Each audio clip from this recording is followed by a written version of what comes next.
I think the water is here, the malt is here, and the hops is like right here. So it's gonna be a pretty good layering.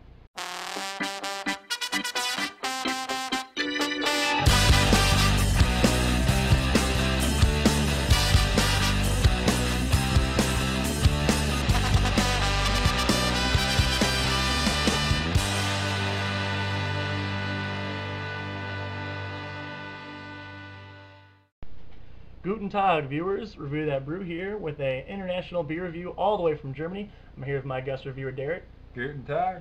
and we're going to be diving right in on this. This beer is directly imported from Germany. We found it at our local beer store. And it took a very long hot air balloon trip to get here. As per the box, it was a very, very far hot air balloon trip. I could not imagine how much fire they used to get that thing going.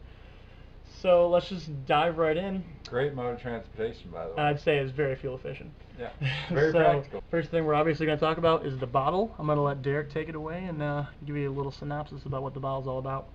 Well, the first thing you'll notice is it's a very different shape from most beer bottles, and I don't know what the purpose behind that is, but it makes it unique. And what really caught our eyes when we were picking out a beer to review is the whole cap type thing, the flip top, I guess. It's just unique. I've never seen it on any American beer, and it really struck us as, hey, this is something we gotta at least try. And the label itself on the front of the bottle, I would say, is very basic. Just shows a building, some words written in German, and whatever this happens to be, maybe a field with a little bug or something right there. But other than that, I mean, nothing real out of the ordinary. Just on the cap, it's painted on there, and that's pretty nice, I guess. So I think we're going to dive right in. We're going to get these puppies open. We're going to talk about the look, the head, and all that business. Alright, so the first thing that bothers me about this bottle is the practicality of the whole thing. If you had never opened a bottle like this before, would you know how to open it?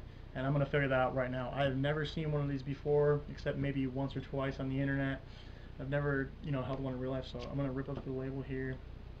Just kind of look at it. It looks delicate. I mean, it looks like you don't want to just start prying on this and ripping this open. I mean, and I'm sure someone out there is probably going to be laughing, someone that's dealt with this before. But I mean, to be honest, the first time you saw this, if no one told you how to do it, what would you do? Would you tug on the taps? So the first thing I feel like I want to try is just pull on the cap, but it just doesn't seem to do anything. And I want to yank up on this, but it just, you can't really get your finger in there, so like I'm going to kind of just, oh god.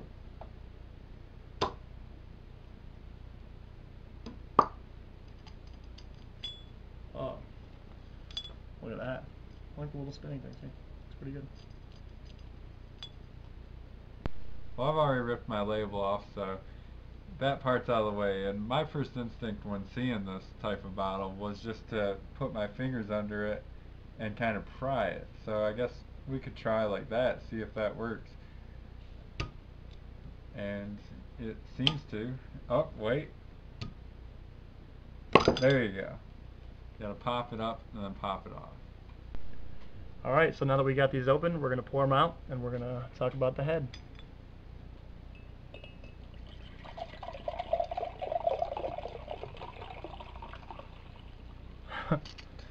Or let's not talk about the head. Oh wow. Well, I say this a lot, but the first thing I notice is that there is barely any head to speak of. The only reason I got that much head is because I poured it practically straight down, and the bottle was like getting a glug action because I was just pouring as fast as I could. And I mean, I didn't see any head coming, so I just kept pouring it. That's the first thing. I mean, like, look at this. This is the headless beer. This is the headless beer. I mean, I've never seen that before. Well, very interesting in that aspect. Color, let's go ahead. Let me know what you think here. Kind of hold it up in the light. Well, even when you hold it up to the light, it's got a darker color to it. Like, definitely like a dark gold. Like, it's pretty clear though. It's not like murky gold. It's clear. It's just really dark. Let's take a whiff here. It's a pretty pleasant color. I mean, it's not bad. Yeah. All right. Oh man. True. Whoa. That's a strong smell. That's definitely. Yeah. It's potent. Go ahead. Go ahead. Um, it's very malty smelling. That's what I realized right off the bat. Yeah, the smell is not to be mistaken at all. I mean, from the instant I put my nose in the glass, I could instantly smell the maltiness and almost the creaminess. It's almost like a very light hint of butterscotch. Like if you ever had maybe like a butterscotch coffee, it's got that maltiness flavor, sort of creamy, but it's still got a little bit of sweetness. You can definitely smell that right away. Oh yeah. I think it's pretty interesting, and with it being this invoking, I'm definitely gonna do the taste test right Oh away. yeah. I'm looking I don't forward to I it. don't want to wait much longer. Cheers. Cheers.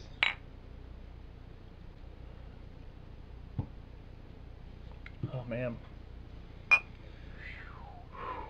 Well, Well, the taste, the taste kind of takes a little bit, but it gets to you. yeah.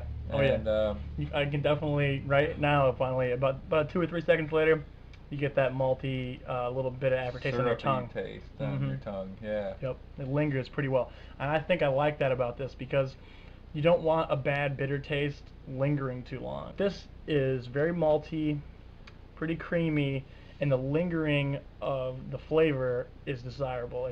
I think it's great. And just from tasting it, I can tell you right now, it's not one of those chugging beers. This is a beer to savor.